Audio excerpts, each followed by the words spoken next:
What's going on, Breaking Brown fam? How is everybody doing? What is going on? Happy day, happy day. You've made it another day. Be happy. I saw somebody say they were making dinner. What side of the coast? You on the east? You on the west coast? It's a little late over here on the east. But anyway, please, Breaking Brown family, as we take the time to get everybody in here and allow everybody to stream in, please take a moment, if you can, and hit the like button. If you are new here and you haven't subscribed, just go ahead and subscribe for me. I'd appreciate it. If you haven't hit the notifications button, if you're not part of that notifications family, the notification squad, please go ahead and hit that for me. I would appreciate it. We have some stuff we have to talk about today. We have to talk about it. And it's like a lot of stuff we got to talk about. I mean, every day ain't no different. But go to subscribetobrown.com. Subscribetobrown.com also, and just give me your email address if you are so inclined, so that I can have it just in case, there are any hiccups or whatever. I can have some way to contact the family. I'd appreciate that. That is of no cost to you. So I would appreciate that. And Breaking Brown family, listen, get your libations if you need to get your libations. Do what you have to do for yourself. Please do what you have to do for yourself. Now listen, one of the things that we've always talked about in this show, one of the things that we've always had a conversation about is framing and how to frame things. And framing isn't just how I come in here and frame a conversation. Framing is about how we frame our own politics. We have to be able to frame our politics in a way that matters, in a way that matters to us, and in a way that prioritizes us and our needs. And the reason that I bring up the data all the time isn't because I want to depress you or I want to make you feel bad or I want to make anybody feel sad about their life. It's because if you don't have that information, you don't know how to advocate. You don't know how to advocate for yourself or for your group if you don't have the necessary information. And the information is a tool. It is not something intended to have an emotional impact on you. It is a tool that you're supposed to use for your politics. And you have to be in charge of your own internal life.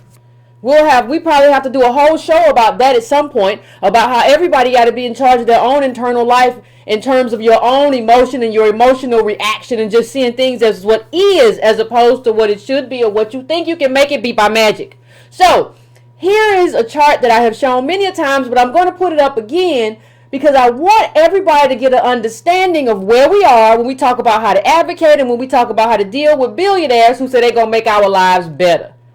Okay? So this is state of black wealth by percentage. Now you see in that chart, the bottom 50% of black households are worth less than $1. Total negative 4.4%. When you look at that top quintile, what you see, that's boomer hands. So what little wealth we have as a community is mostly held by people who came around or came about during a period where government was doing things, they needed labor, all of the things that we have discussed before in the show. So that is where we're coming from. Let me put this back up one more time, because I keep forgetting we have new people here who may not have seen it. So take a look at that. I want you to take a look at that, and I want you to just anchor yourself in it. Don't just look at it like it's outside of you, or it don't affect you, or, well, I'm on whatever. No. That's not how we do politics. That's not how we do politics. We do politics from where, family? Where do we do politics from? Can somebody answer that question? Like, where do we do politics from? We don't do politics from our imagination. We do politics from where we are right now. You don't have billionaires who are like, well, if I was poor, I would really want tax hikes. So, let's just all raise taxes on ourselves. No, they do politics from where they are right now, not from where they used to be or where they think they might fall back to. They do politics from where they are, and we have to do politics from where we are. Not just as people on the bottom, but as people who are descendants of chattel slaves, American DOS. That's how we do politics. It's how we anchor ourselves in our politics, in our community. Okay, now, so what's next? We see Michael Bloomberg, why I'm giving $1.8 billion with a B for college financial aid. Now, he's giving this money to his alma mater, Johns Hopkins. That's where the money is going to. I'm sorry, I apologize, I got a little bit of a cold. But that's where the money is going to. And you look at that, and I just want to ask, and I'm going to look at the chat, like, what? When you see that, and just be honest with yourself. If you saw it today, I just want to know what your reaction to it was. Like, how did you react to seeing he giving his money? Because I know how most people reacted. Most people reacted, well, that's so good of him. He's giving back. He has joined that thing, where they going to give, where the wealthy people going to give away half of what they own before they die. That is just so wonderful that we have these billionaires giving back. Now, and be honest with yourself about it. You don't got to be honest with nobody else. You don't even have to say nothing in the chat. You don't have to be honest, but be honest with yourself. If you're not going to be honest with nobody else, please be honest with yourself in terms of your reaction. And then we're going to talk about what may be missing or wrong or problematic in the way that you reacted to that Bloomberg story. Now, I'm going to tell you the first thing I thought when I saw Bloomberg, Johns Hopkins, like this was the first thought popped up in my head. Henrietta Lacks. How many of you all remember the story of her genes? How they kind of like, they were immortal. They would kind of recycle themselves, and they were using everything from AIDS research to NASA to everything you can think of because of the way they the way they just didn't die. They could be duplicated. They could be used in research, and they're still out there doing research. Mrs. Lack's been gone for a long time. Now, I don't know those of you who know, but Johns Hopkins named research building in honor of Henrietta Lacks. So the first thing I think when I see this, we're on the bottom half, this is where we are, and her contribution, even though the doctor who initially gave the cells away didn't get money, all these other corporations have made a bunch of money, but you have this billionaire, and I'm not saying he has any connection to that, who's going to give money. Why isn't there any thought, not only to the Lacks family, but could you put up a scholarship for American DOS who go to that school, or who go to medical school there, or set aside funding for research into diseases that impact American DOS? Because there's never enough of us in the studies. Could you do that? Scholarship maybe for doctors, American DOS doctors, undergrads. All of these things I'm thinking in terms of the debt that was owed, that was not given, not only to the family, but to us as a group. We're a group, right? And so her sales have advanced humanity in general, but the specific group hasn't gotten anything. So what I'm saying is, we always stop short, and that's a problem. How we view life, how we view politics is a problem. Because what we do, we stop short. Well, at least they're doing something. They named a research building in honor of her, and that's so. And it's not just about Hopkins, it's everybody who made money off of it. But if you have money going in there, you have to be thinking. See, you can't think. You can't stop. Like it's almost as if I think we have like this inferiority complex because we come from slaves. Like that's supposed to mean like we're bad people. No, it means the people who enslaved us are bad. It doesn't mean anything's wrong with us in terms of like who we are morally and what we deserve and what we're owed in this country. So it's almost like we're just happy if somebody recognizes us. Sometimes I know, well, that's nice. They did that. No. This man's a billionaire, and he's giving $1 billion. 1.8, that's close to 2. He's already given a multi-million or almost $1 billion, if not that, to Hopkins already. The man's worth like, what is he worth, like 50? Somebody in there tell me. So what you have to think when somebody says they're doing something. First of all, think numbers. Don't just think words. Second of all, think how does it impact my specific group. That's the first lesson in terms of how we do politics. But there's another broader danger in terms of this whole thing of philanthropy that it impacts America as a whole. But of course, if you're the bottom of the bottom and the most misused and abused group and you're a bottom caste, it hurts you worse. So what hurts us worse? Well, the danger of like this kind of billionaire philanthropy. There's a danger to it that we don't see because so many of us want to be billionaires one day. Well, I'm not going to do that because when I finally make my big day, I don't want nobody to do that to me. When you finally do what? See, I don't think everybody understands, like, that's the point that I walk away. When you tell me that that's what when I make my first billion, I mean, or at least, like, I plan on making my first 10 million in, like, the next 5 years. That's what they say. That's how they talk. So everybody's on millionaire road. So nobody wants to think about the ghetto in which they live or the working class community in which they live. Because like I said before, everybody in American DOS is on millionaire lane. Everybody's about to be Jay-Z or whatever. That's what hip hop did to us. Just make us think that anybody who, no matter how degenerate or strange or whatever, if you can talk, you can become a millionaire. We haven't even looked at these people to see that, like, we ain't seen no new moguls in a long time. We're looking at the same Negroes grow old and have parties and they 47 and 50 and 55 and we ain't seen no new ones. Wonder why. We don't do that as a group. So we have this adoration of millionaires, multimillionaires, and billionaires. And what I'm telling you is that there is a structural, the thing that we suffer from as a group, the stuff that we suffer from as a group, these are structural impediments. These are not impediments that can be fixed by any one individual. You have to understand, when you look at Bloomberg, he comes from immigrants, right? Russia and Belarus, something like that. So what I'm saying is, that's where they come. That's why he was able to come from there, do that, come from like a immigrant background, not even from here, like his grandparents, parents, whatever they was, and come here and then surpass everything here, everything that's us, everything American DOS. The thing that allowed you to do that kept us from doing that is the problem. The problem is not.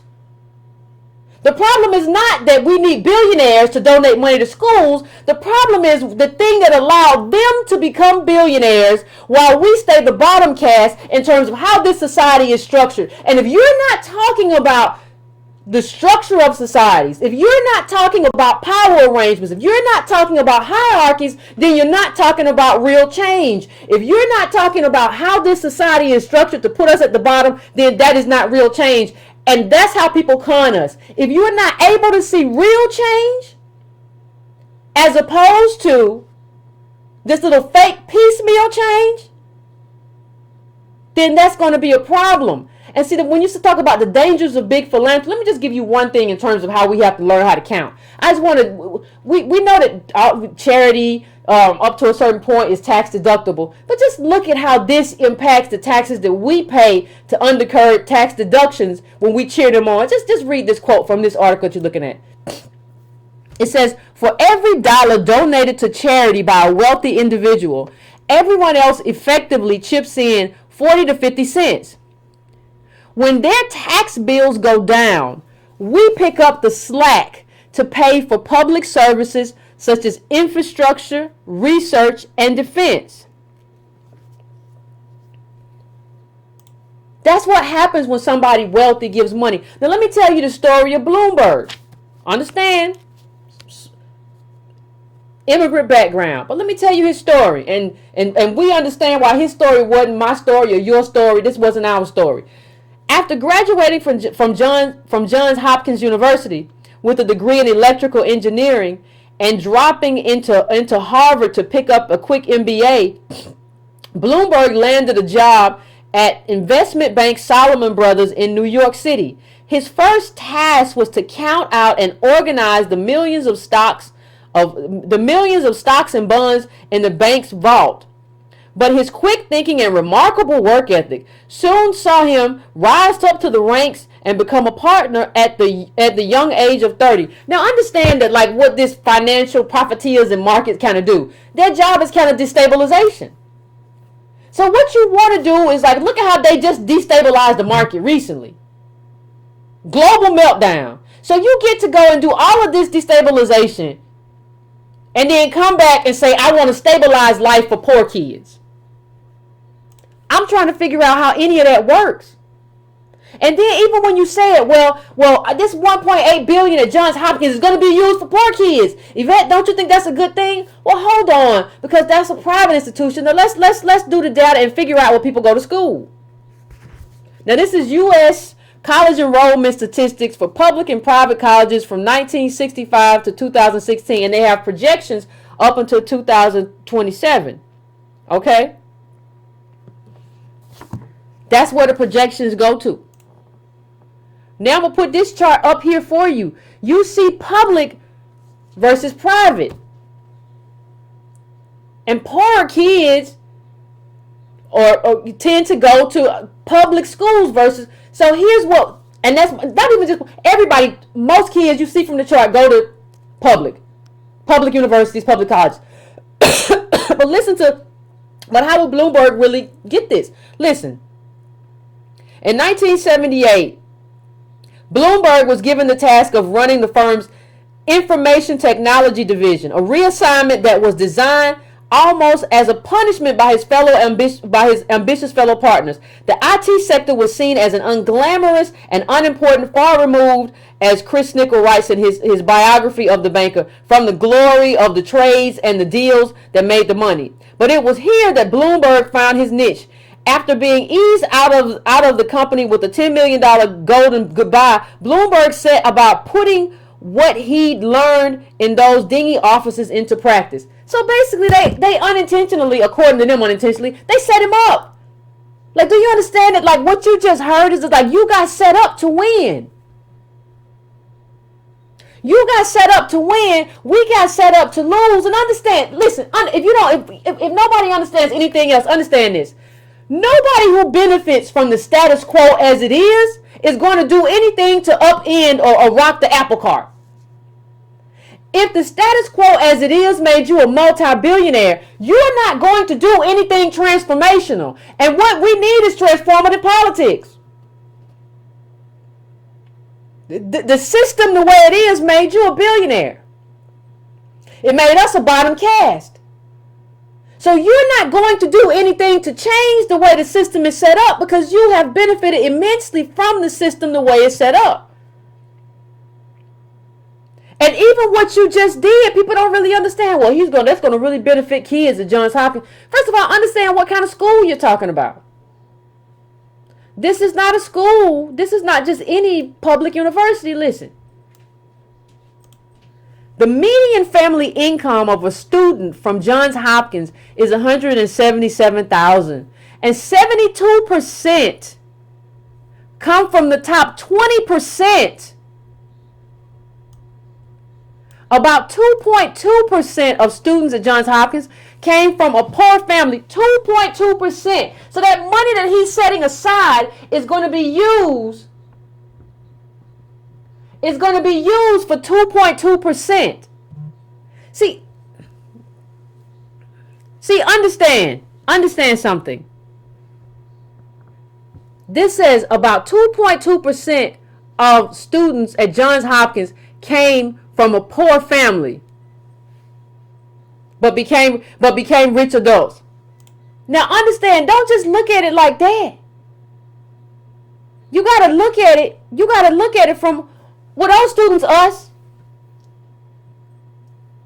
Were those students us? Well, we already know the data, so we know enough to know it wasn't us. Because this whole thing is, all of these top tier schools are kind of almost incestuous in terms of how they create millionaires and like the grouping that happens there. The most common universities for America's billionaires. That's what you're seeing right there. Now let's go back from that, and let's go a little bit more. We're going to talk about Hopkins.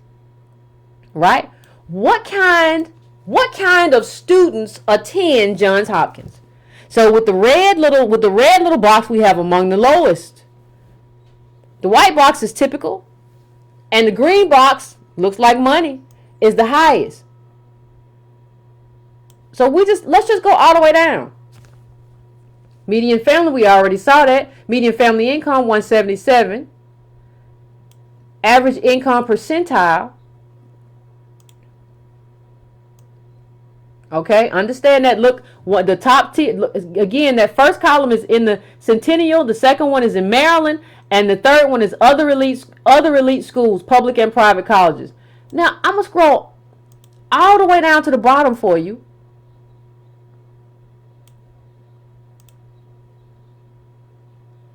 Look at what we see. What is that? Let me ask you a question. What does that tell you? What does that tell you about the students who attend the school?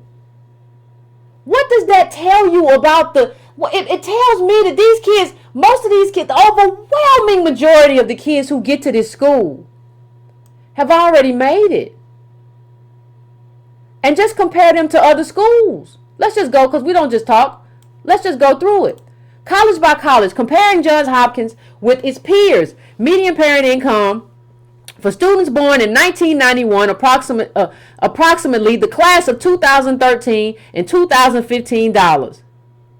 Now let's pull this down. This is Johns Hopkins 177. It's number 29 out of 65 other elite colleges in terms of median parent income. That's what we're talking about. This is it. Like, this is everything. Like, understand when we talk about systemic problems, what you're really telling me is that the smart American DOS kid didn't even make it to Johns Hopkins. He ain't there no way. So you already know, because the impediments that he or she has come before they get to Johns Hopkins. They're a long ways away. You didn't get there, because I can look at the number of the median income of the parent there and tell that you ain't there. You didn't make it there. So I know that the scholarship is not for you anyway. So why should I be cheering? Why should I be happy? This is an elite school for elite people. This school is for the top 20. That's who it's for. Share of kids. Here goes another one. Let's see this. Share of kids from the bottom fifth. Families who made about $20,000 per year or less. Share of students from the bottom fifth. That's what we are, and we're at the bottom of the bottom. And that's how. If you got 2.9%, how many of those are Negroes in terms of American DOS? You got to be able to quickly look at stuff and tell that you're not included. that you're not part of that. And then if you're not part of it, if you're not benefiting from it, you got to look at it and be like, I don't care.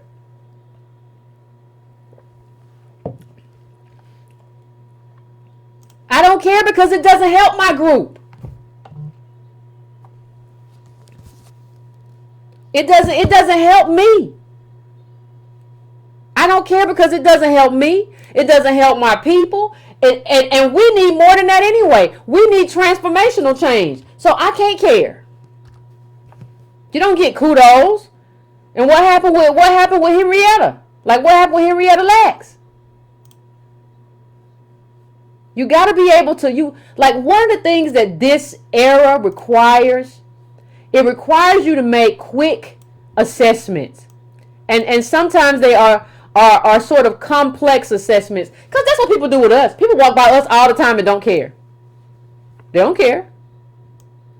Oh, I didn't even, was he laying on the ground? I didn't even see him. I thought he was a mop or something. Like, don't nobody look at us and like care, like, oh my God, what's happening? What about the Negroes? Are they all right? Is this homeless person all right? Nobody does that. But somehow we have it in our heads, that we're supposed to care. And this is from the Bureau of Labor Statistics, BLS. This is what our data looks like. 40% of black families make less than $20K. 40%. And only 2% of blacks make more than $177. We're not included. We're not included.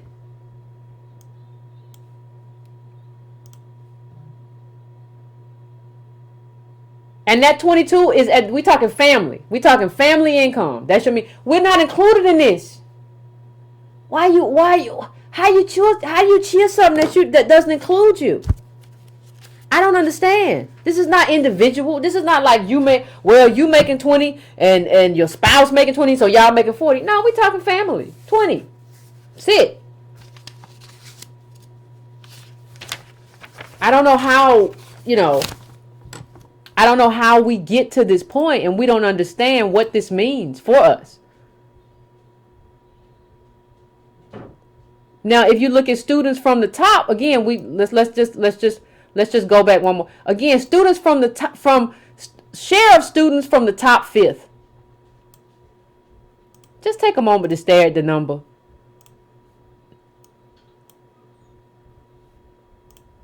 We have to understand when something is us and is for us and represents us and represents our best interest, as opposed to when it doesn't. When something is built for us and we have to understand what it's going to take. There's no way, there's no quick fix, there's nothing you can do that's going to do instantaneous anything. What you have to understand, what I have to understand, what we all have to understand, is that fixing us requires transformational policies. Well, Yvette, I don't understand. Like, well, what you mean? I don't get it. The Hopkins kids are doing well too. It's not us though. It's not set up to be us. And so when you get here, when you look at this, at nearly none from the bottom, and we're all from the bottom of the bottom. Like I said, we're not represented, but it's bigger than that. It's bigger than that in terms of how we understand our own politics. How many of you remember this story? And this is just one of many stories where we have seen American DOS people. There was one black college student who was living in a tent or something, and there's a whole lot of stories about American DOS or Negroes. I haven't asked the who you question of everybody, so I can't say that. There are a whole lot of stories of, oh my God, he walked all night to be on time for his first day of work and his boss gave him a car. Isn't he wonderful? And isn't that hardworking man so wonderful? And isn't it wonderful that he did that? And maybe things are okay in America, or maybe things can be okay in America because, he's really good and he did something really good for this black boy. And oh my God. And nobody ever asked the question, What kind of society do you live in? Where somebody got to walk 20 miles to work for fear that they're going to be fired or lose their job, and frantically calling somebody and doing all kind of this madness and all of that. You can't ask yourself whether or not this individual story is a feel-good story. You can't ask yourself whether or not this story is good and this man did the right thing. You have to start asking yourself in terms of how you make assessments. You have to ask yourself, what happened in terms of how my society is arranged that left it to where this young man had to walk 20 miles to work? Y'all remember the man who was driving who was walking to work, and the company was giving him lunch, and eventually people raised money to give him a truck, and he moved out of the halfway house, and then his girlfriend was at him, and all kind of people. A whole bunch of madness comes. When you get a little bit of money, because we all poor. So, working poor. So what I'm saying to you is, the questions that we have to ask are about how our society is structured. It is not good enough to say, oh, that's not a feel-good story. That's an awful story. That's a garbage story. That is an awful story. Like, how do you be like American DOS and not look at that story and be like, that's absolutely awful. That's some of the most awfulest stuff I've never seen in my life. That we have a society where he got to walk. What was he going, like, well, to a gas station or something? Couldn't have been no good job. Where you going? What you doing? And that's the life that we live. And nobody asks, like, how much does that boss make? Versus how much the kid makes, or how much the kid is going to make. Is he going to have a life? Like, I don't think we understand the kinds of stories and the kinds of conversations that we have to have.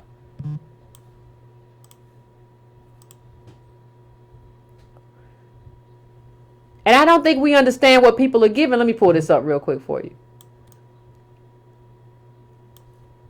Uber will now pay college tuition to its most prized drivers. Now understand what that means. Uber is not giving income, right? You know it ain't paying you nothing. But wants to give charity, right? To cover the cost of a vehicle. Not wages. We're not going to no, you're not an employee. We're not going to pay no wages. We're going to give you a car that you're going to tear up driving around doing the stuff that we got to do just so we can look good and rebuild our image. That's what we're going to do. That's what we're going to do. And if you don't like it, ain't nothing else you can do. Where you going to go? You going to go Lyft or wherever? Ain't nowhere else to go. This is I've heard it called neo-feudalism, and I think that's what it is.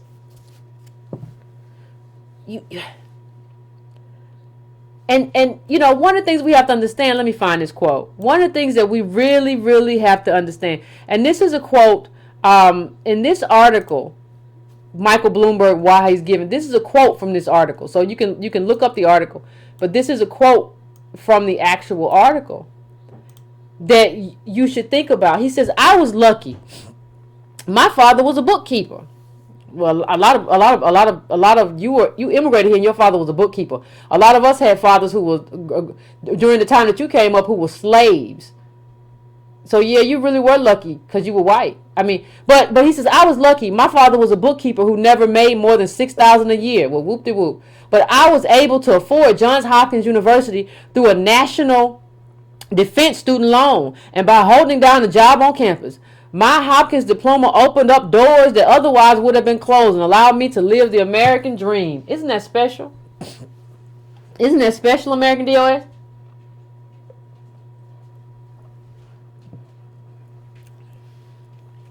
Understand something. He was not just lucky. He was lucky in terms of being white. But understand what happened to him and the loan that he got, and that college was cheap enough. That college was cheap enough for him to work a campus job to work his way through, understand that that's not luck. That is society being situated in a certain way. Well, college is not too expensive. College is affordable. And there's a job available for you to pay yourself through. That is a society that is structured right. That has nothing to do with luck. That is how society should be structured. And if you want it to be, or to have some kind of upward mobility, what he's saying in that thing, and he can't be that stupid, what he's basically saying is that the way society was structured, this is whether or not he understands it, the way society was structured at that time gave him a pathway to upward mobility. It gave him a pathway that was shut out to American DOS at that time. So you gave this descendant of immigrants a pathway that was shut out to us. That is how you. It has nothing to do with just was you was just working hard or whatever. You have to have a hierarchy, and you have to have the power structure in a society set up in a way that benefits you. You can't be just working for Uber. You ain't got no unions. Excuse me. You don't have any unions. You don't have any health care. You don't have any kind of welfare. You don't have any kind of safety mechanism to protect you. That is not a pathway to upward mobility. He just had a different society, and he was white, so he didn't have that kind of, he didn't have oppression either. So he had a great moment. He came through a great window. But that window wasn't an individual window. That window was about how society was structured and how society was built. There has been no society that has ever been built in this country in a way that benefits us. We just eat the failure. That's just what it is. And so that's why when people ask me, well, Yvette, why are you so mad? You just be mad because people do charity. You don't like charity. I understand why societies are not built on charity. I understand why societies are built through taxation and redistribution. Because if those of you who read about the Great Depression and the soup kitchens, who remember that there were people giving charity, but it was not enough, so people were starving to death. Selling half-rotten apples on the street. So when I say that, what I'm trying to get everybody to understand is that you cannot get excited about charity or billionaire charity. You cannot put yourself in a position to be at the whims of charity. Somebody sent me a great clip, and I watched the show, and it was a great clip. I'm not going to give it to you, but if you know, it was from this show called The Expanse, and I think it's on like Amazon Prime or whatever, and it was like episode 6, season 2, and it's a great encapsulation if you watch it. And thanks to the person who sent it to me about the power of government and the usefulness of government, as long as you're not looking for a payoff at the end. As long as that government is not corrupt. Right? And that's kind of where we are. And I don't think we understand the power and necessity of government and how everybody uses it. It's not just us. Everybody does it. You know, anything that doesn't change the structure of the society that we live in, it's just moving the parts around. And you got to be able to recognize transformational change as opposed to some kind of suggestion, which is just moving the furniture around. You got to say, that's what people like, I had somebody say, well, I don't know why Yvette left the hill and she must just not. No, I realized they were just moving the furniture around. And that's the phrase I said, I can't do it. Everybody's just moving the furniture around. Nobody really trying to do nothing. Not for me, not for my people. They're just moving the furniture around. Why do I want to be around somebody just moving the furniture around? You move the sofa over here in a burnt down house. The house in our house still burnt down. Ain't no benefit if you just move the sofa around. What does that do? So, only government can transform society. Only government can do that. I'm not telling Bloomberg what to do. I'm just telling you how societies are organized and arranged. and how to get the change that we need, not only as a community, but for your kids and your grandkids. That's what I'm talking about. I'm not doing anything. I can't tell a billionaire to do that, but I know I don't trust him. I know I don't trust him as far as I can throw him, and I can't throw him very far. We don't need a short-term fix. Like, people love to compartmentalize. Like, you read that article that I put up on your own time.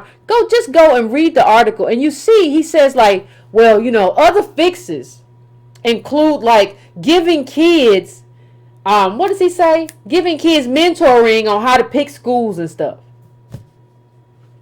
The problem of American DOS, and even to a different extent when you start talking about even class in this country and income inequality, that problem is not about kids not knowing how to pick the right schools. That problem is about not having the money to pay for the schools and being burdened with debt well into retirement and all kind of stuff. Like, you're not trying to change anything. You cannot, like, if you don't take anything else I take away, if you're not trying to bring about transformative change in a way that specifically benefits me, then I know that you're not really trying to change anything. Change has to be transformative. You have to understand who you are. But you can't understand that if you don't understand who you are. Yeah, we're American, but we're American DOS first. Lineage is everything. I have said that. Lineage is everything. That is your hook. That is your anchor when the storm is coming, or when you are somewhere working. For those who've been talking, I know y'all about going into politics. You have to anchor yourself in that. And you have to stand in that. Like, the thing that so many people consider a burden coming from slaves has to be the thing that you stand on. Like, you have to be able within your own mind to turn the burden that they gave you into the biggest blessing. It's got to be the biggest thing that keeps you where you have to be. You don't move because you know what you anchored in. You don't move because you know what them people who you come from went through. You don't move because you know people died for you to be here. Do you understand how powerful that is in terms of what it gives you, in terms of your own internal fortitude that other people don't have? But it don't work if you're ashamed of it. It don't work if you don't know how to turn that burden that they gave you into a blessing that anchors you in this space and says, I'm not moving because my people ain't moved. Well, I ain't moving either. I'll be here. And I'll be here advocating in this space. That's supposed to be the thing that makes you not scared. That's supposed to be the thing that gets you not to follow a billionaire who is not really advocating for you. Like, you don't know how to transform that thing that's supposed to be a curse into something that's really, really anchors you into something that's really powerful. You have to know how to do that for yourself. You can't let nobody make you believe, oh, you come from slaves and sharecroppers, you ain't nothing. You can't let nobody, oh, you the descendants of cotton pickers. You can't let nobody make you feel no kind of way. You co-sign that mess. And if you co-sign somebody making you feel weak or whatever, or bad about whatever, and they come from a little garbage island or whatever, you're the problem. You're weak. You co-sign that. I don't even know how to find where you from on a map. And you're going to tell me how I ain't nothing. You can't let people do that. You got to understand what the game is. Everybody's playing a different game. You got to know your game. And you got to know your position in that game. You got to do it. You don't have a choice. And so as I get ready to finish up, one of the other things I wanted to say is billionaires, like, they love to try to make complex problems simple. Well, I'm just me and my friends just gonna give some money. And I'm not trying, that's not how it works. And I'm not trying to offend anybody who comes from any island. But if you call me a descendant, I'm talking about the people who call me a descendant of a cotton picker. I've heard that more times than I can count. Well, you just come from, listen. If you talk bad about me, I'm going to say some stuff. And that's not what people are used to. People are used to just saying offensive stuff to us. And we be like, well, we should do it. No, I'm going to say something bad about you. I'm going to hurt your feelings. Then you're going to be mad. That's how that all pops off. I never fire the first shot, but I will return fire. I'm fine with everybody who's fine with me. But if you fire the first shot, I don't think I have a choice. So that's just kind of where we are. I'm not going to do that. And we are not going to follow anybody who does the status quo. And I'm not going to follow anybody. Like, we don't need billionaires to give more money. What we need is a tax system that really produces fewer billionaires. How is everything? How does we never got reparations? We're a bottom caste. You know, even in a broader sense, the country's infrastructure is falling. All this stuff, and you got more billionaires than ever. And we talking about people becoming trillionaires. Somewhere the money's going wrong. Somewhere the money's going. You have to talk redistribution, and that's why they get so pissed off when we talk about redistribution of wealth. Yeah, because it's a problem.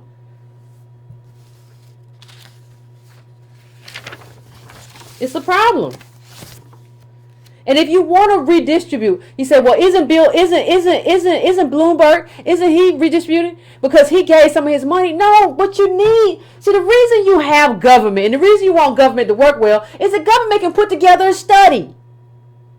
Government can put together a study and say, these are the communities that need help. These are the areas that need help. And this is how we're gonna parse out this money. And then we're all here so we can all go to Capitol Hill and advocate on how we want that money to go. Now, we know our democracy has been eroded with voter suppression, with Citizens United. We all know that. We all know it's more of a plutocracy or an oligarchy right now than a democracy. We all know that. But you still can say something. You still have some. You don't have no power to influence Bloomberg.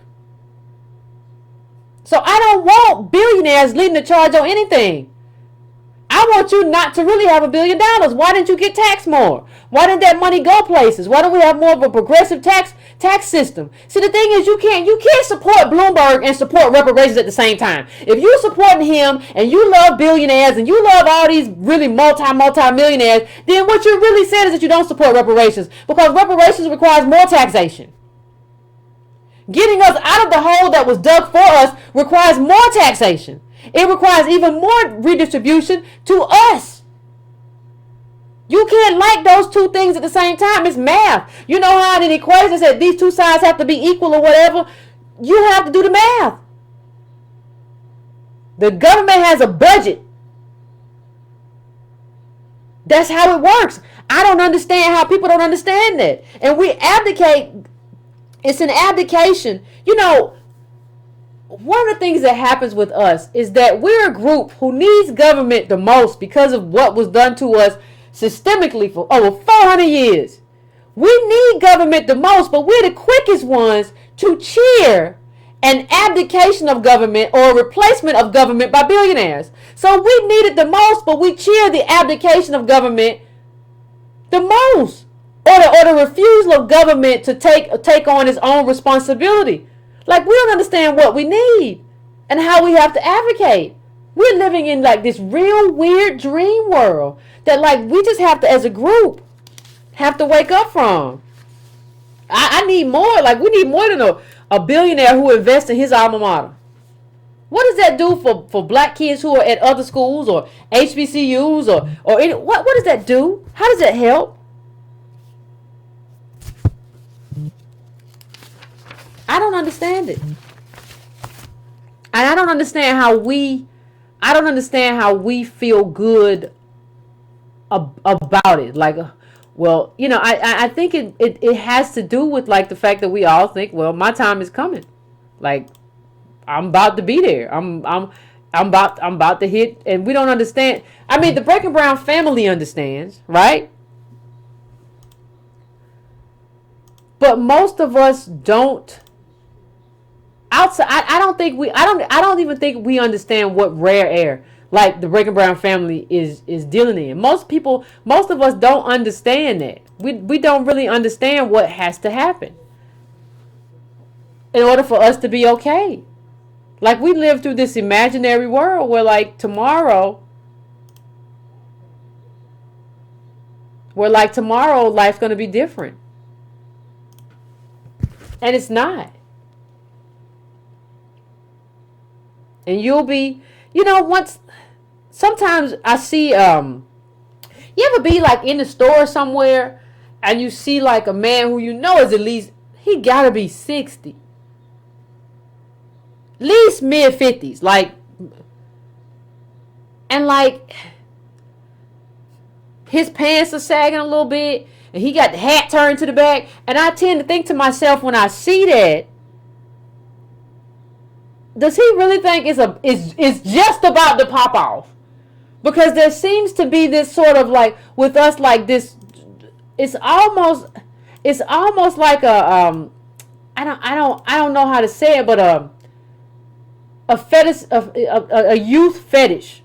Like, as long as I make myself be a child for a long time, or a young person, or I paint myself as a teenager, or I paint myself as a person in their 2021 for a long time, I don't have to deal with life. I can still kind of make myself believe in this dream and make myself believe that, like, it's going to happen tomorrow. So I'm still going to paint myself young and paint myself in this space of, like, I'm not who I am, just so I can believe something that's not true. And I just wonder sometimes when I see people like that, like, is that what you in your mind? Is that what you're doing? Have you created this space in your own mind where the truth ain't the truth? And I even see it like and it's before anybody says like it's just us. Well, you saying Yvette, it's just us? No, like there's a lot happening. So, and it goes to Democrats kind of in general. So what do I mean? Well, I saw this whole thing of Ocasio-Cortez supporting Nancy Pelosi. And I really thought to myself, like, she doesn't understand the kind of candidate the kind of congresswoman she is or what's expected of her. I understand there aren't a lot of good people running against Pelosi. And as a generic Democrat, I could understand a generic Democrat supporting her in terms of she gets Democrats in line, she makes them pass good legislation, she's fundraisers. But if you are a person who has supported leftist policies cost money. You talk about Medicare, when you talk about Medicaid for all, expanding that, universal health care, those are all things that cost a lot of money. You can't support like Nancy Pelosi and her pay go which is basically like this fiscal responsibility BS. Well, why is it BS, Yvette? Well, because Republicans just blew a hole in everything with them tax cuts. Don't nobody get to tell me about fiscal responsibility after that. But it's kind of like when you wanted to build a military or NASA, and you had to spend a bunch of money. What if you had a pay-go plan and you said, "Well, we can only build like 15, 20 jets right now because that's gonna go over budget." Well, then you can't. Well, wait. We can't build a military because what you talking about? It would seem so stupid. Like if we were talking about it, it would seem so stupid to do pay-go, and it is stupid. But you don't understand that you can't co-sign it. Because if what you're anchored in, I'm just using it as an example. If what you're anchored in is like leftism, you have to be like, listen, I really want to support a speaker who is opposed to pay-go. I respect her as I respect Pelosi as a woman and as a fellow human and everything she's done. But my policies, everything that I decided that I was going to stand on, Ocasio-Cortez, everything that you decided you was going to stand on in terms of your leftism requires everything that Nancy Pelosi is against in terms of her fiscal responsibility.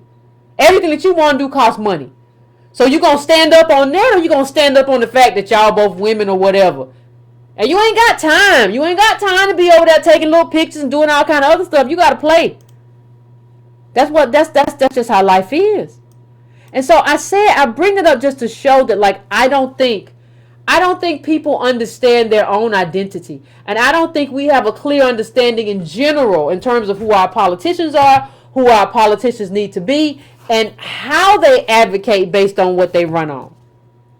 Like, based on what you run on, how do you get to advocate? Like, what do you get to do? Like, how do you get to move? Everybody got to move in a different place. How do you get to move? So I'm going to, as usual, take a quick break, get to the phones, had a conversation, and I want to hear what everybody has to say because, you know, it's interesting. But yeah, fam. So give me 3 or 4 minutes, come back, and then we'll have a conversation.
All right, fam, we're gonna go to the calls. We're gonna go to the calls. I'm very interested.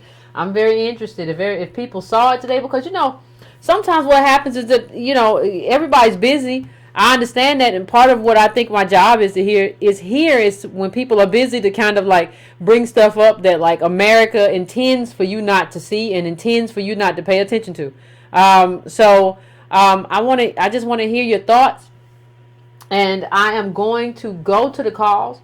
I am going first to 414. 414, I am coming to you. What is your name? Where you calling from? What's on your mind? Hey, Yvette, this is Quentin Hoskins calling. What's going on? Hey, so I was just watching, your episode tonight about The issue with, in regards to the mayor, former New York mayor who donated the $1 billion. Oh, Bloomberg, yeah. And I just found that interesting because it was like, I kept thinking, like, where did this money come from, I'm like, where did it come from? And I didn't know much of where it came from until tonight when you broke it down, because when I first read the article, the first thing I imagined was you, because I knew you was going to break it down, like, and talk about how this actually came about. So, I just wanted to say, thank you for giving that knowledge, because I didn't know it, Yeah. And, that's basically, I just wanted to call in and say thank you, and continue just educating us. Huh? I said no problem. I appreciate the call. Yeah, I appreciate it on the level of, because, I'm in school and all that stuff too, but the thing is, even in school, we don't get the education that you put. Like, if there was a Yvette Carnell University. I love it. I would attend. Like, I would quit and I would go to your university, because I know that you would give out real data, real information, things that would change the way Black America is saw and how Black America thinks of ourselves as well. So I just wanted to call in and say thank you to that, Yvette. No problem. I appreciate you, bro. I think that's part of the problem too, is that we have had an abdication of people who are, we haven't really had any Black media. And like what I pointed out in the previous show is that the Black media that we do have is like, oh, you big man, you ain't little man, you big man, and it's all like this middle school, like dissemination of media, and I think that is partly our fault too as a community, because that's what we go for. If you see the Shade Room getting a bunch of not just babies and middle schoolers and high schoolers and like 21-year-olds, but if you see them getting like everybody, you start trying to like mimic that. And so I think what has to happen is that we have to get serious. Like, we got to be grown. Like, I don't think enough of us want to be grown. Like, we just want to get online and play. Like, I went to work. Oh, bro, I done did all that. I'm just going to chill and be on this internet and I'm going to watch football. Like, no, you can't do that. We got to be grown. We're grown people. And grown people have grown responsibilities. And that's especially true if you have kids. I don't even have kids, and I'm more scared for some of y'all's kids than y'all are, honestly. And because I see like this storm on the horizon, and it's gonna be wicked. And I'm just like, I don't think everybody knows what they're gonna do. And the Breaking Brown family, like, we can't even tell people what they're gonna do because they think we're just negative. Well, okay, we're gonna see. That's like calling a tornado negative. It just came through my house and tore it up. It's so negative. No, it's kind of like what nature does. Mother Nature ain't playing with you. So I'm going to 903. 903, I'm coming to you now. What's your name? Where you calling from? What's on your mind?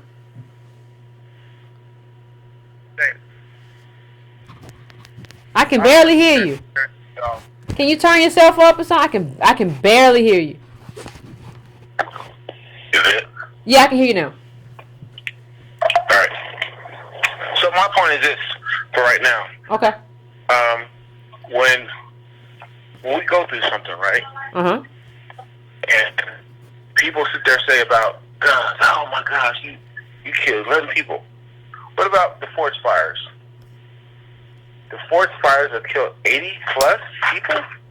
And Forest 1,000 fires? Why are you talking about forest fires? Huh? I said, why are you talking about forest fires? Because my thing is, I told you before, I'm on the aspect of realism in terms of guns and the fires. My term is, to me, maybe not everybody else out there, for me. And you ask, let me hear somebody with different profile or aspect of their life. Yvette, I shoot hogs, I shoot coons, I shoot possums for Thanksgiving. They sell food at the store. I was just saying. I'm sorry. I didn't listen. Yeah. Okay. See, here's my problem. Here's my problem. We had a whole conversation about Bloomberg, and you talking about shooting hogs. No, that's my thing too. Bloomberg is in there too, because he will do the same thing. He will try to control you through his aspect. I'm sitting there saying, don't go through his aspect. Go through a different aspect of being different. Because you asked for a different perspective last week. And I'm sitting there telling you, just because I want a silencer, just because I shoot hogs and coons and stuff, doesn't mean I'm not a black man still. I'm still on this movement. I'm still there. I'm still with y'all. I think reparations is great. I want that. But I want mine, you know what? Where I want mine to come from? I want a tractor. I want to be ATM, come out here, A&M, come out here and do my ground. I'm still there with y'all. Don't think I'm lost. We didn't say you was lost because you shoot hogs. You can shoot all the hogs and coons that the law will let you shoot. That's your business. No, but you sit there saying, no, Yvette, you sit there saying, why do you need a silencer? Yeah, because that sounds like some mob stuff. I'm sorry. I still don't know why you need a silencer, but I'm not gonna get into it. That's your business. That's your business. That's your business. I don't want to know why you need a silencer. I don't want to know it. Don't tell me nothing about it. I don't want nobody showing up at my door saying he called into your show and he said he was gonna get a silencer. I don't want nothing to do with that. That's your business. That's your personal business. I see. The thing is, I wouldn't have known about it if you hadn't told me. I wouldn't have even known about it. Something you gotta keep to yourself. Something you gotta keep to yourself. Yvette. Now listen, I want you to be blessed. I want you to be blessed, but I gotta let you go. I don't have no problem. Like, listen, I would not. He said I'm upset that he want a silencer. I wouldn't have known if you hadn't told me. Something that you shouldn't tell nobody is that you want a silencer. If you decide you want to go out and shoot a hog in silence, you should never tell nobody. You should never ever tell nobody that you gotta. Anyway, I'm going to 510. What's your name and where you calling from? What's on your mind? Hello? Why is everybody so slow to get to the phone? 314. What's your name? Where you calling from? What's on your mind? Hello? Can you hear me? I can hear you. Hey, so I'm very happy that you hit on this topic today with Bloomberg. And I agree with you. I believe that ADOS, they keep selling us dogs that will not hunt. You know, they like to give us symbolism instead of actual substantive policy that will change our position in this society. So, for example, I think that so people will stop talking trash about you. While you were talking, I was looking up policies that were given out to other groups, special ethnic groups throughout history in America, so that black folks won't feel that, okay, for us to ask for something that's unique to our struggle and our history is, obscure or arrogant or something like that. So Obama, back in 2016, gave the Jews $12 million, I remember. survivors of the Holocaust. Back in 2016, the U.S. government paid $492 million to 17 American Indian tribes. The Homestead Act, which is one you always mention. Yeah. The New Deal, where we were excluded through domestic labor in certain occupations. The Telecommunications Act of 1996, which was an overhaul of communication systems, and black media was shut down because that act allowed anyone with billions of dollars to come in and buy up communication systems. And even slaveholders in 1862 were given reparations for descendants of for African slaves, which they've lost. So all throughout American history, different groups have been actually given tangible resources, not, finance, capital, and also mineral rights and other things.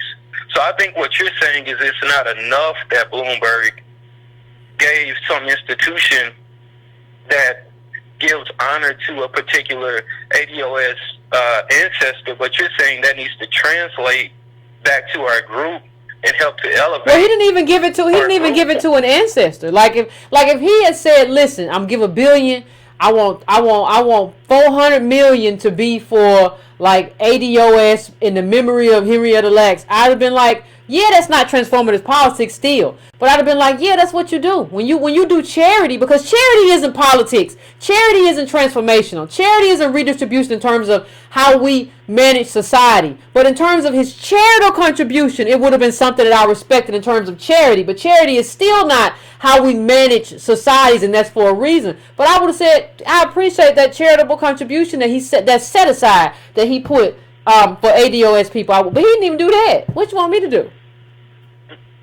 Right, and what they're selling us is individualism in black celebrity. We don't get policy, we get Michael Jackson. We don't get policy, we get Drake. And these individuals, Drake the Canadian. You saying you get Drake the Canadian? Drake the Canadian. Right. He don't even identify with our community. However, I agree with you. I believe that we need to get dogs that hunt and that actually provide us with benefits, and just stop getting one black in the room, and that one black has to assimilate into whiteness to survive. And I'll end on that note, but I agree with what you're saying. Yeah. Thank you, Carla. I appreciate it. I think that's, there are a lot of, like, people talk, like, if I write a book, it'll be about all the solutions that people don't talk about. Like, even in terms of like, I don't get into hip hop or like talk about like, but like this obsession with and it's fun. I can understand it's earworms, these Drake songs, but understand, like, this is the same person who said, like, I didn't really experience discrimination, whatever. You Canadian and you came over here just to, like, you was like a child star or whatever. Like, you can't hear him through that. And nobody ever holds any of these people accountable for coming here and just saying stupid stuff. Yeah, of course you didn't. Like, you're Canadian and Jewish and all the other stuff. What are you talking about? So, anyway, I'm going to 919. 919, what's your name? Where you calling from? What's on your mind? Hey, how you doing, Yvette? This is Alan from North Carolina, Durham, North Carolina. Man, I'm just calling in. Thank you for the show, ma'am. Just want to get to it real quick. The framework you're talking about is, you're right. I mean, I hope people, when you recommend these books like Outliers, people need to read that. The first 3 chapters, or even the first 2 chapters, the Matthew effect, the 10,000 hour effect. We talked about this Bloomberg guy.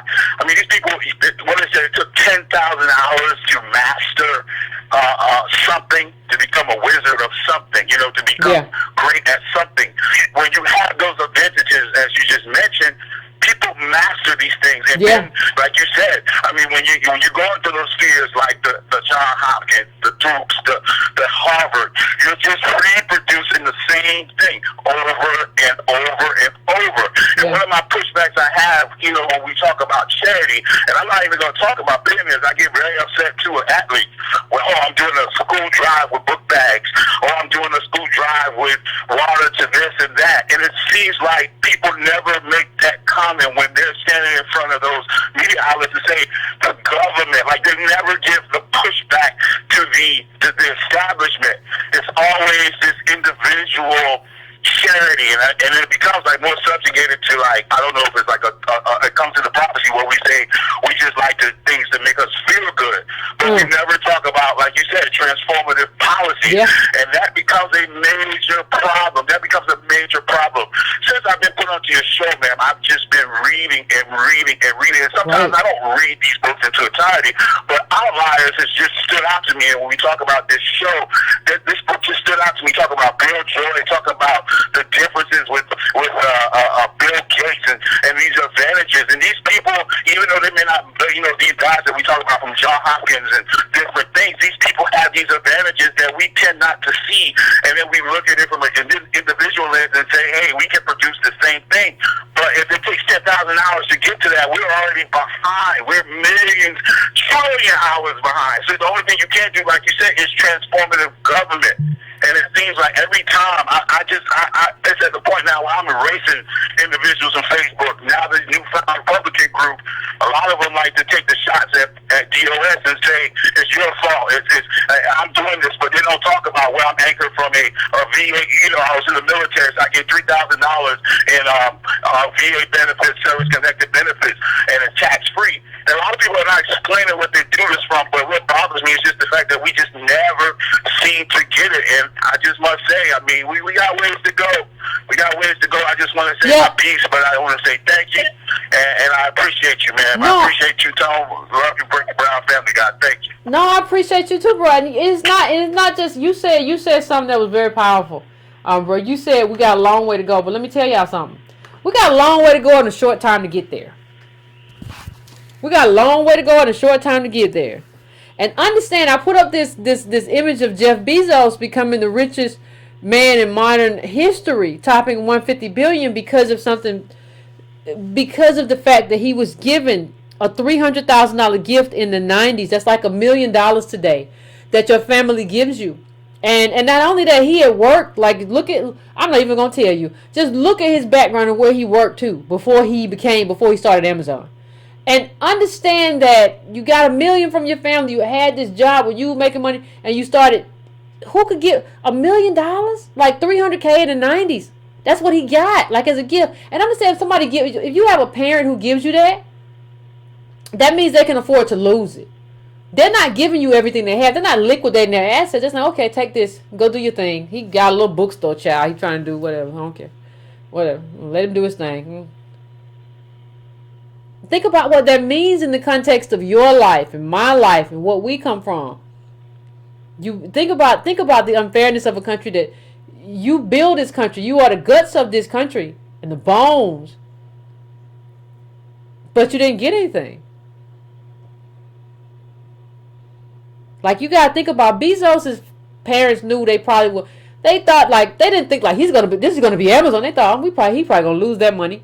He told them like it's gonna be a 70% chance you might lose it. They were like, okay, this is my kid. What do I always say? Money flows down, it don't flow up. This is my boy. Give him the 300, which is $1 million. Like, get a little man a little million. You ever had anybody say that to you? I'm just asking a question. You ever had anybody say, give him the $1 million? I ain't. That's not American DOS life. Anyway, I'm going to 678. 678, what is your name? Where you calling from? What's on your mind? What's going on, Yvette? I'm Wayne from Atlanta. What's going on, Wayne? First of all, let me just say, I can't complain. First of all, let me just say one thing. When you say about how we say, I forgot exactly how you phrased it, but you do a great job of doing that. It's just that you are brilliant. You say, bruh, or you big man and stuff like that, and you just, I gotta say it and excuse the way I'm phrasing it. You just have an Atlanta Southern swag about you. You know what I do? You know what I'm talking about? You know what I'm talking about, right? You know what I'm talking about? Yeah, I do. I'm from the South. Yeah, this is Georgia. What you mean, man? What you mean? Oh my goodness. I couldn't wait to talk to you. I listened to your show and I appreciate it. I screenshot the stuff you talk about, posted on my Facebook page, and the unfortunate thing is the people who get mad at me the most are other black people. I had a young man I grew up with. I posted something and he was like, black people didn't have anything before 1965.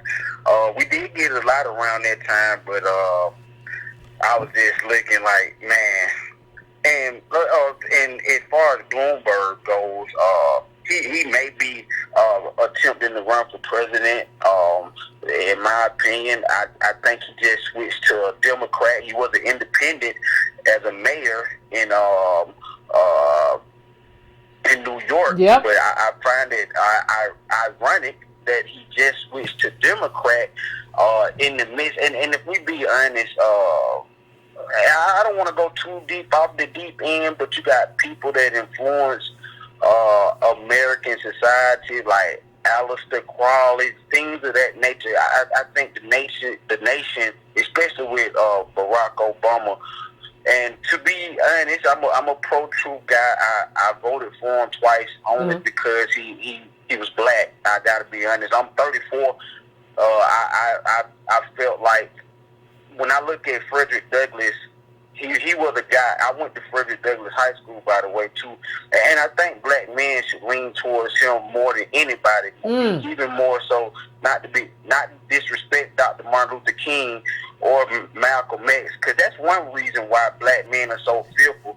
They saw those two men go to the heights of influence in the black community, and they saw them die at such a young age. And if we're honest, both of their lives came with a lot of controversy from some things that they may have done in their private lives, things of that nature. You know the history of Malcolm X, things like that. But back to Frederick. But there's a new Frederick Douglass biography out, right? Just came out probably like a month ago, maybe. They're supposed to be pretty good. A new Frederick. So Blight, I think is. I can't remember the historian's name, but it's a new Frederick Douglass biography that came out. I think it's Blight, a Yale University historian. But all the reviews I've read were pretty good. But go on, I'm sorry, Carl. And no, that's okay. You know what? Sometimes you gotta pause because you do stuff that's great like that, where you just throw books out there and it gives you a different perspective. See, you're a type of person that you can go to a barbecue and you can disagree, but you can agree to disagree. You know, some stuff I don't agree with you about, and that's fine. But some stuff I do agree with you about. Not Jeff Bezos, I use him as an example, but I'm going to go even further to Sam Walton. He got a $25,000 loan from his wife's father. Mm-hmm. Because he was a military guy. He gave the dad the idea. And thank you for listening to me. And I'm married. I have a small business. My wife's mom is pretty decent. Her money. I'm not a pocket watcher. See how I just threw that in pocket watcher? I'm not a pocket watcher, but I see how they take trips and they buying this and buying that. And I'm like, hey, well, maybe you might think of giving a small investment into this business where I have shown it's not where something I'm flying by doing. It's something I've shown consistency in over a 5 to 10 year period, dealing with a Secretary of State like Brian Kemp, having to go file for LLC, things of that nature, not to be disrespectful. And I hope that doesn't come off as wimpish, but not to be disrespectful to Brian Kemp, but it's some controversy that comes with him. But the way that they say, ooh, you asked for this, I ain't giving you that, and it's like, you know, and you just can't convince them. And like you just said, I think something you just said was important. We got a lot to do in a short period of time, but the landscape, Alexander, he do a great job of that, and I will myself call him Alexander the Great. I hope you can hear my conversation that I really be listening to the show. I really do. But he's a black man where I can see, and I got 2 boys. I'm married. If I'm honest, my family, they took a little trip. I stayed back home to keep working because I just don't have, like you talk about, I just don't have the capital to pay people to work in my place. Yeah. So I would do a lot of the work as the small business owner. But they just took a little trip to Tennessee, and they spent a little money, but I'm thinking in my head about the money that they spent. You see what I'm saying? Yeah. But you know, but I don't want to hold them back from, like you say, what is an American childhood. When we go to see, but you know what, fam? Like you just said, I don't want to hold them back from American childhood. But let me just say something to you, fam. And I'm saying this to you, Georgian to Georgian, fam to fam. Listen, you don't want to hold them back, and I understand that. But like that's what step parents and in-laws are supposed to be there for. Like y'all ain't supposed to tell me. Y'all supposed to come up off of it. If I cut you out, man. Not to cut you Go off. ahead. I often tell my mother-in-law that she's the top 5 grandmothers of all time in my eyes. She's the top 5 grandmother of all time in my eyes. The way that she interacts, and she does that stuff that you say about being up for the grand. She always is, but sometimes I feel like it's misplaced, and sometimes I see where that gender war. You did a great piece on that gender war. I see where that comes in, where I'm kind of sort of trying to assert myself as a masculine young man, and she may look at me sometimes like, hey, who you think you is? And you know, and she often makes me prove stuff, and which is okay. You know, I should be able to prove myself as a young man, as a a husband to her daughter and a father to her grandkids, I should be able to prove myself. However, like I said, the other stuff, when you get into the intellect side of things, it doesn't compute a lot to a lot of people, and especially if you got a team of people around that's saying, hey, I wouldn't do that and all that. Yeah, but see, that's a problem. See, the thing is, like, we brought up Bezos, we talked about the Walton stuff, right? Like, if you're doing a business and your business, even if it's been profitable enough for you to do a family, like, the expectation is that you invest in it. That's just what it is. I don't know what else to tell you or your mama or your dad. I don't care what sex you are. I don't care what's the man or the woman. Like, no, that's your point of being here. Like, we don't understand marriage is supposed to be not only just about love and, oh, you so sweet. Come touch give me a massage. No, love is about an aggregation of resources. What's your resource? What's your mama's and what's your daddy's resource? And what they gonna do to help me with this thing I'm doing? Exactly. See, oh my gosh, I wish I could say, and often I do, I say I use you as, like, in chess, I use you as a black queen. I be like, I say, hey, I just step back and I let this black queen, and I know you sometimes, though, I remember what you said about, hey, we all want queens and kings over there in Africa now. We over here now. So I remember when you said that, but I did. Look at you as and I hope you take the title. I look at you as I appreciate American black queen. I appreciate it, bro. I take it the right way. Where a young lady should be. That's okay. I feel like you deserve it. I don't want to talk about certain doctors, but I feel like the relationship between you and certain doctors is so unfortunate, because I feel like both of you guys are coming from a great place, but it may be in different ways. I gotta let you go, Carla, but I appreciate it. Like, you made a lot of good points, but I need you to think about I need you to think about that. Because what I'm gonna say is, now I won't cause no problem in your relationship, okay, your marriage. But what I think, hey, hold on, but Yvette, before I cut you off, that's been discussed ad nauseum. Okay. Been discussed ad nauseum, but because I'm a Georgian, I believe we stay in the greatest state in the nation. I often say that, but as a Georgian, as an Atlantan, I feel like I gotta hustle. I gotta do what I gotta do, especially to show my boys a strong black man. And as often as I can, I just tell them that, hey, sometimes people just was a little misguided due to things that happened in the past or due to miseducation. But I'm gonna do my best to try to convince them to invest into what I got going on, and I'm gonna try to do my best to keep moving forward, whether they invest or not. Okay, so I appreciate you, bro. I appreciate you, bro. You take care now. Problem. Maybe I'll see you around time. Oh shit.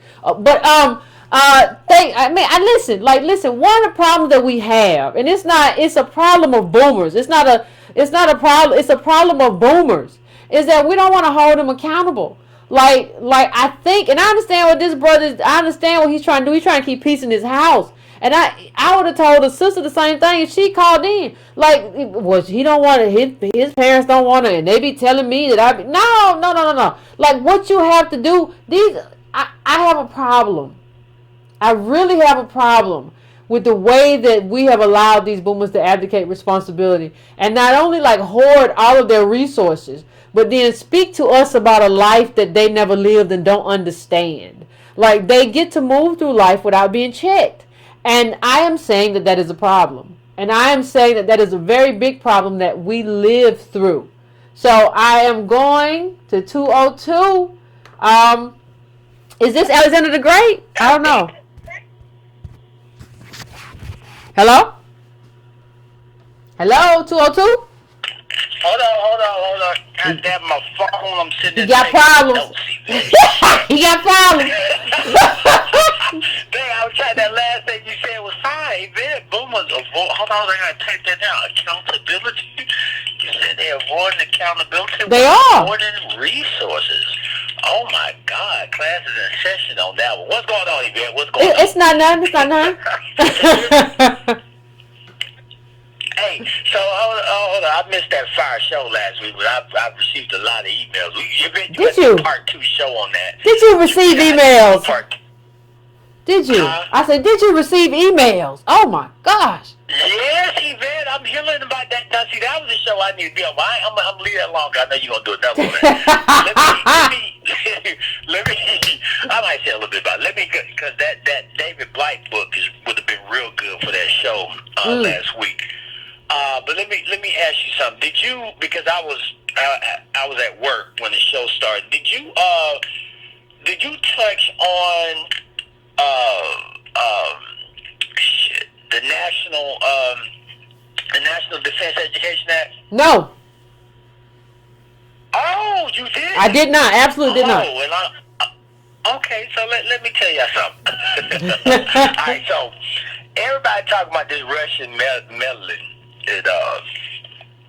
in the election. Now, look, y'all know how I always sound like I'm going left field, like y'all gonna be like, what the hell is he talking about? But I promise you, I'm on topic. Now, look, so everybody's talking about this Russian meddling, Yvette, and Russia's been meddling for a long time, Yvette.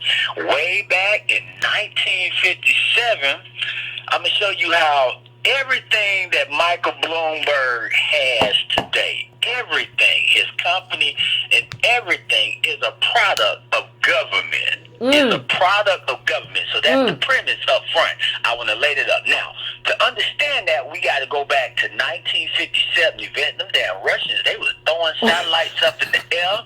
It was. America was getting scared because we never saw satellites like that in space, Yvette. And so when the Russians launched the first satellite, Sputnik, in 1957, it set off a mass panic in the Cold War. America felt like it was falling behind in production of mathematicians and scientists. And so what a lot of people don't know is that America was actually taking in, during that time from the end of World War II to 1957, a lot of European exiles and immigrants. A lot of Jewish people, Yvette, a lot of them. Some of those people were the Bloombergs, Yvette. No. Who came over from Russia. They came, yes, Yvette, they came over during that time, and they had a second, the grandfather came over, and then, 2 generations, we get little Michael, and he's born.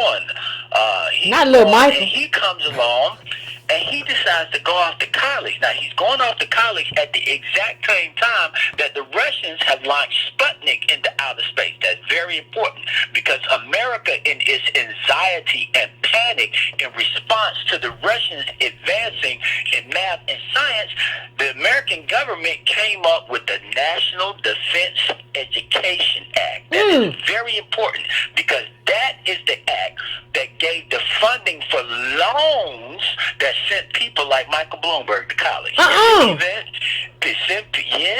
sent people like Michael Bloomberg to college. So if you read the actual article that he put out, not the third-party articles, but the actual his op-ed that he put I out, saw it.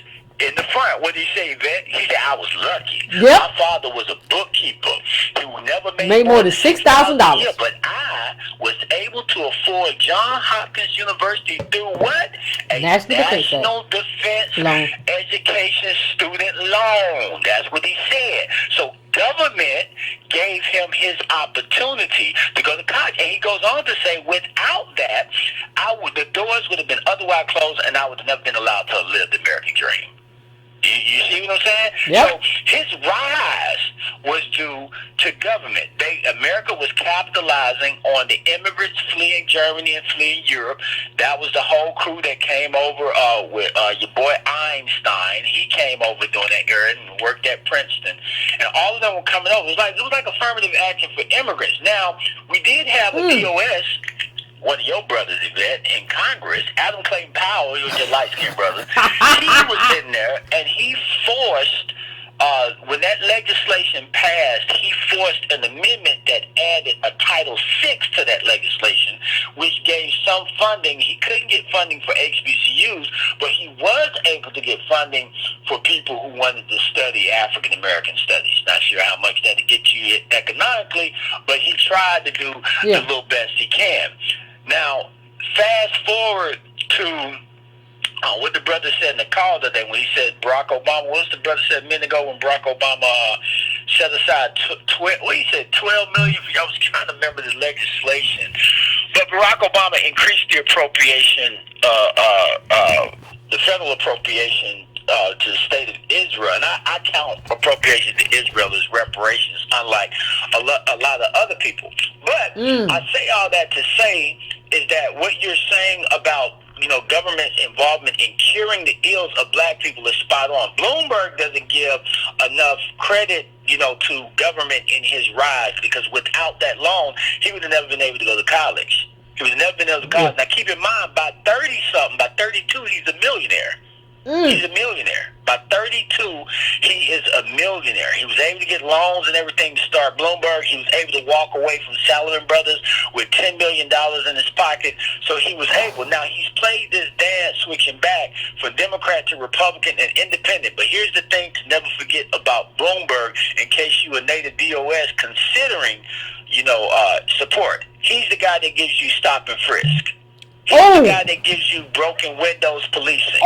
He's the guy that gives you racial profiling in New York. He's the guy that gives you Sean and the laws that ultimately killed Eric Gardner and all the other black people that died under his watch, under the police commander. He's that guy. So even as he was rising, through this so-called opportunity, he's crediting John Hopkins for giving him, even though it was government that made the opportunity possible. He did not see you in his rise, and he did not see you as a thing to benefit from his rise once he got there.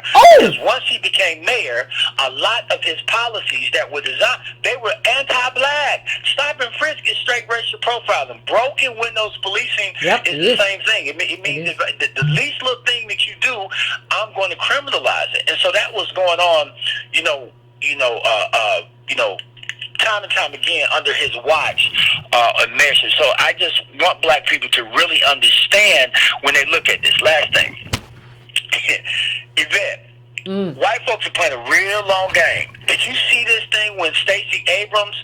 Does everybody realize that this election for governor will be certified by a black woman?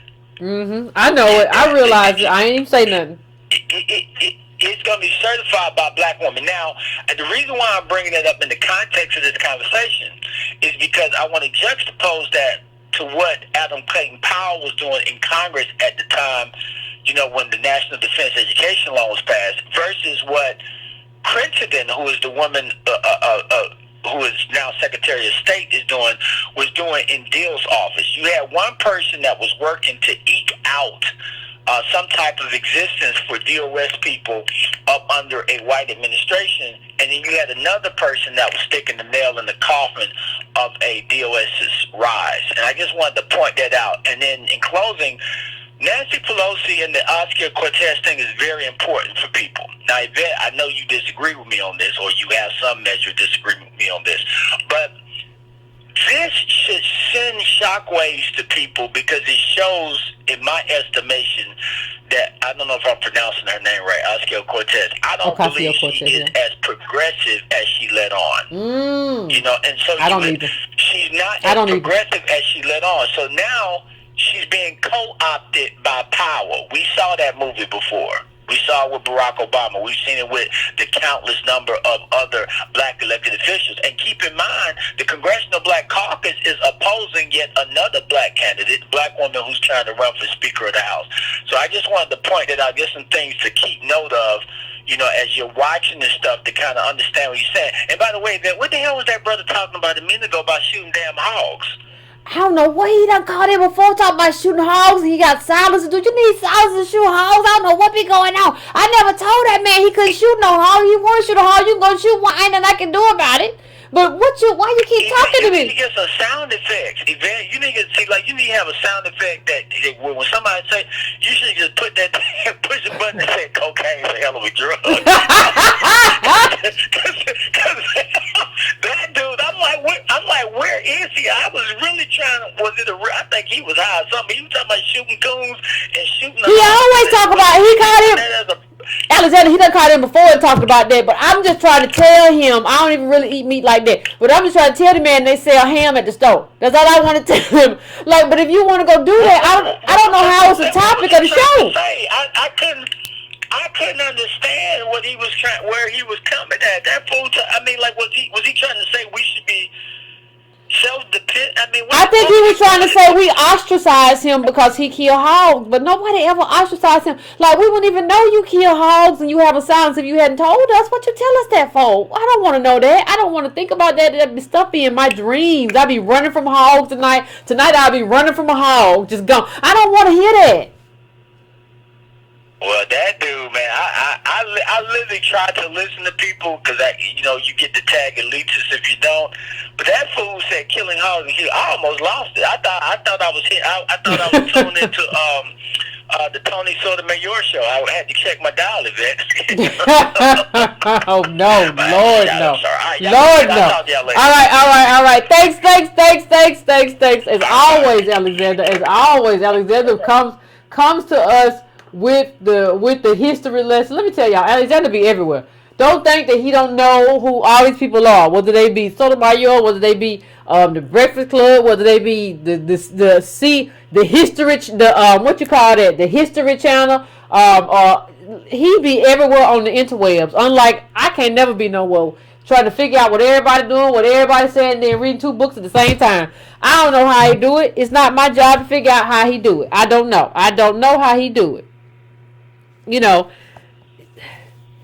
when you look at the rise of the rise by government, you know, in the age of Trump, or you look at the deregulation, when you look at how these people were built, you know, Bloomberg says his dad, right, $6,000 a year. My dad never made more than $6,000. That's 1950. The average family he says my dad never made more than $6,000 in a year. You supposed to be like, oh my God, he was poor. The average family in 1950 made $3,300. You know, the average family made $3,300. So your daddy was doing pretty good, Bloomberg. Like, see how these people try to slick this stuff past us, or 200 higher than that's in 1949. Now understand something. Understand that these people are slicksters. Bloomberg is a slickster, trying to make you think that $6,000 today is the same thing as $6,000 was during his daddy's time. Not even his time. And you growing old, Bloomberg. You do your daddy's time?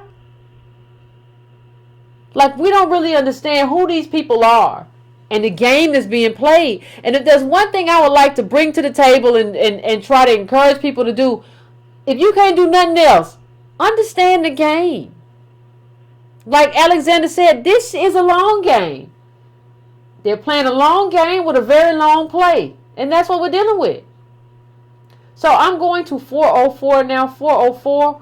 What is your name? Where you calling from? What's on your mind? Hi, Yvette. This is Dawn from Atlanta. What's going on, Dawn? How you doing? Hey, I am doing great. I called him before, and it's so funny because I am down the street from the guy from Frederick Douglass.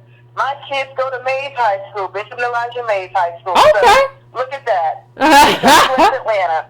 It's a small world, but I actually want to talk about the students. You were saying that parents don't care, they're not paying attention. I don't know if they don't care, but I think a lot of them just are busy. They're trying to live and make their bills. But talking about the government, so I was at one of our school board member had a community meeting 2 weekends ago, and I literally almost lost it. But I kept calm. But one of the gentlemen was from one of the charter schools, and he said, I just really feel like we need to look at partnerships for the school. And our superintendent in Atlanta is always talking about partnerships and these private partnerships and all these different things. And I waited for him to finish. And I said, you know what, I've got to tell you that what you're really saying is that we have a school board member in front of us. And they're working with, I forgot how big their budget is. I think it's maybe in the billions. It's definitely hundreds of millions, right, that they have disposable to them to spend on education. And instead, this guy is basically saying, let's look for these private partnerships. Let's look for charity, right? Let's look at private organizations to help with education in Atlanta public schools. And I said, are you crazy? And I mean, the whole room was looking at me like, well, what's wrong with what he's saying? I said, why would you let an elected official off the hook? Why are you holding them accountable for this big bucket of money that they're trying to privatize and give away? And you want us to go out and find private partners.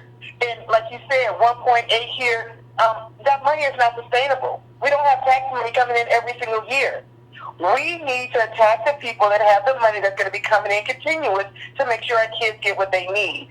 So again, I said, and I literally said to him, I said, are you telling me you have enough money that you can be government money, that consistent government money?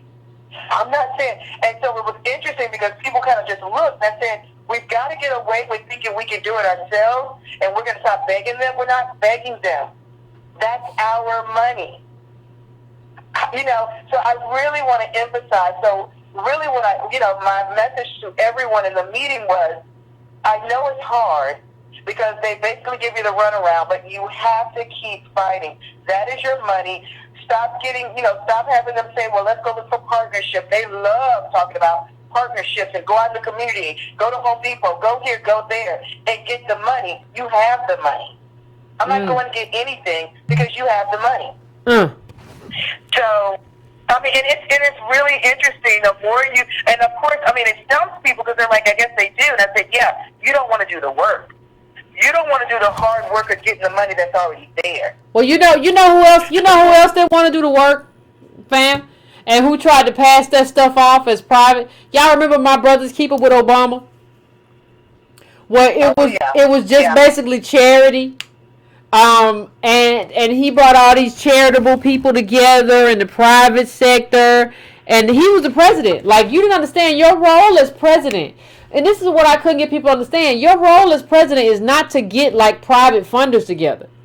Your role as president is to manage this federal budget and to get people on board towards what you need them to get them on board and get people elected. If you ain't got enough, you had enough when you came in, but you didn't know enough, or you were incompetent. Well, I don't know, but we ain't gonna get into that this show. But the point of the matter is, like, your job, you were the head of the government, and as the head of the government, you went and got private non-profits and stuff together in a room and pretended like it was government. So I'm not surprised at what you're saying, Carl. Yeah, it's really, really scary. I think everyone, especially on these calls on the Breaking Brown family, they get it. But I just want to say, everybody keep pushing. Understand where the real money is. That first bucket of real money. And just ask people. So, for example, when I asked, there was a couple of private kind of groups in there that were doing some, like I think you mentioned, because that's the number one thing everybody wants to do is mentoring. They had a couple of mentoring groups, and I think, I don't have a problem with that. But I said to her, well, the stat at just the high school my kids at, 86% of the kids are not proficient. 14% are on grade level or above. 86% are not proficient. Are you prepared with your nonprofit to come in and take care of 86% of the kids in that school? They're not that big. I said, you can't do it. You don't have the money. You don't have the money. You can't do it consistently. The only person, the only people, the only entity that can do that is the school system. But let me just say this. All My Brother's Keepers was mentoring. Like, what you're saying just hits home in a national way, because all My Brother's Keepers was mentoring. And that's not it. Yeah. We don't understand. Like, we just be like, they need more mentors, as opposed to they need more resources. No, and it's how the resources are employed. So that's what we're working on now is, I mean, like you said, it's resources, but it's the type of resources. Yeah. Because what they're doing is they're privatizing those public dollars, and they're giving it to these kind of just funky, random kind of, and they give it to them for 2 or 3 years, and then when it doesn't work, then they say, oh, we have a new track. It's sort of like Race to the Top and all of those different things with Obama and Bush. Yeah. They just keep changing the program when it fails. And they just cycle the money to another nonprofit or to another private organization. But I think what you're doing is great. I think the callers are great, Alexander, everybody. I think that we can't get people, we got to make sure that we don't let people distract us from understanding that we've got to start with government. Like you said, everyone else is going to government to get their payday, except for us. We want to go in the street and go look for the money, picking up quarters and pennies and dimes instead of going where the big money is. So that's my call. Thank you. Thank you, Carl. I appreciate it. Yeah, because everybody goes to government. They ask, what that bank robber, they ask him, like, why do you rob banks? He said, that's where the money is. Everybody go to government for the money. The only group of people who says, I don't want a handout is us. Little stupid. I don't want to, everybody goes to government. That's why everybody has a lobbying firm. What are you doing? One of the things you should never do again is never listen to somebody who says, I don't want anything from government. Trillions of dollars, and they give it away to your enemies, but you're not going to be in there, and you owe it more than anybody else. Come on, man. I'm going to my last caller tonight. I'm going to 405. 405, what's your name? Where you calling from? What's on your mind? How you doing, Yvette? This is Charlie calling from Texas. I'm doing pretty good, Charlie. What's going on? Yeah, I just wanted to share something with you. Great topic for this evening. There is a man by the name of Anand Giridharadas, and he has a video that he's given at a lecture at the Aspen Institute called The Thriving World, The Wilting World, and You. And he admits that he's a beneficiary of the descendants of slaves and what they did here. He is a Indian American, and he says good intentions is not a substitute for justice. He also wrote a book called Winners Take All, and in that book he talks about how the Carnegie Foundation, the Ford Foundation, and the Rockefeller Foundation have been very instrumental in reshaping policy and law across the globe. And it's funny how those three things work together, because Carnegie was steel, Ford was car, and Rockefeller was oil. So one thing that they do is they sell us our reality through misdirection. See, they work collectively. The people who have a lot of money, they don't do that on their own. They do that together. Yeah. But they sell us individualism. And what's interesting, he points out in his book, he says that those three foundations were instrumental in changing how race was talked about in this country, because there once was a time in which it was understood that race was an institution, a systematic institution, and they changed it so that people started talking about racism in terms of a personal animus.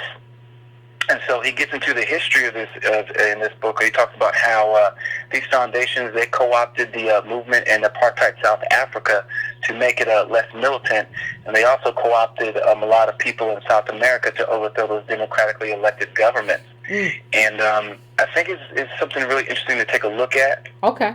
If you haven't. There's this quote I like this that I recently found. It's about individualism, if you bear with me a moment.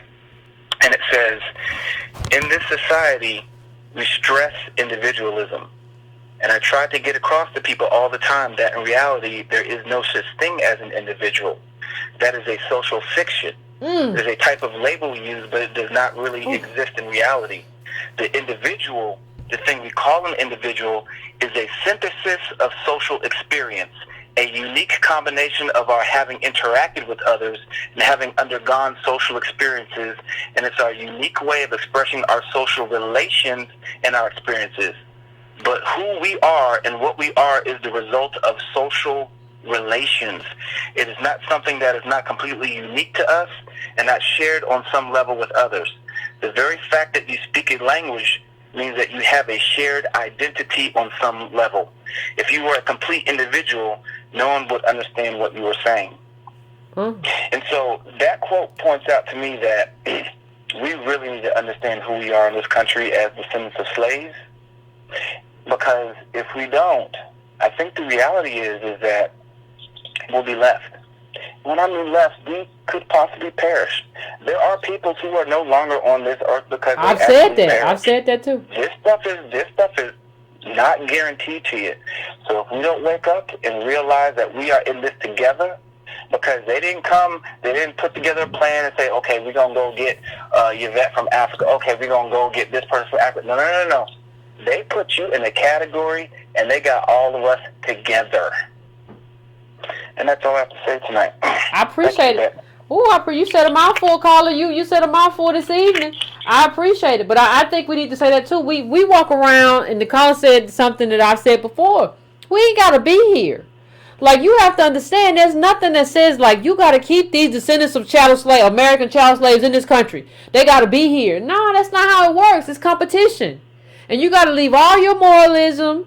And I'm a Christian, but you got to leave that. This is the political arena. That's a different arena. Different arenas. I'm telling you that this stuff is so... And the thing is, I don't think what you're doing if you're fighting for ADOS is anti-Christian. Because you're fighting for a group of people who have, like, dealt with and suffered through everything. You're fighting for the resurrection of a group of people who deserve to be resurrected. There's nothing anti-Jesus about it. So I don't see why people are like, well, I can't do that. That's not. How do you see that as not being what it is? Like, I don't understand it anyway. But understand what he just said. Like, there's no individual. That's just a lie they sell you, because it's an easy lie to sell you, and you don't know no better, and you're gonna be defeated, and you don't have no metric, no way to measure yourself by or measure your community by, because you're not in the inside of their community, so you don't see the guts of their community, so you don't even know what's going on. But it's a serious business, and we could be finished. There are all kind of groups you go throughout the history of people, of humans, that just died out. That what they used to be, and they did this, and we have their history, but they're not here no more.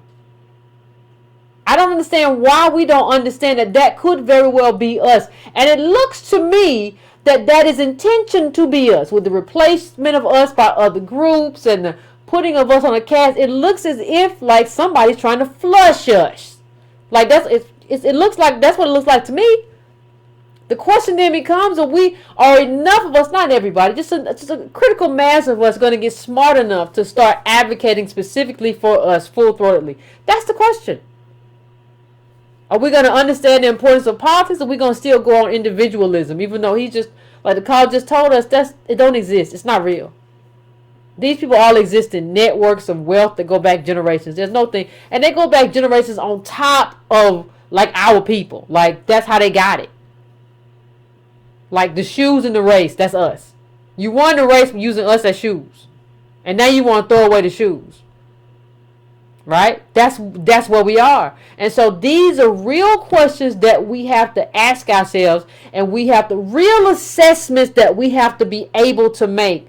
And if we're not able to make them, not everybody, but a critical mass of us aren't able to make them or convince everybody or show everybody how to make them, it's going to be midnight in America for us, and ain't nothing we'll be able to do about it. So, as you fall asleep and finish your libation, ladies and gentlemen, please think about that and think about what we're going to do, Breaking Brown family. And, until next time, please like the show. Please hit that like button. If I didn't get to you tonight, I'll try to get to you, next show. But please hit the like button. Please subscribe. Please share if you can. And I appreciate everybody for coming through, as always. Please hit that notifications bell if you don't get notifications. I know some people fall in kind of late because they don't get notifications, and they just kind of check it to see. So please hit that bell so you can get notified when I'm on. And Breaking Brown family, until the next time we talk politics, every Monday and Wednesday, 9:30 p.m. Eastern Standard Time, we come here to talk about what is most important to the American DOS family. So until next time, like, subscribe, and we got to have a conversation. Bye, fam. Get some sleep.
Bye.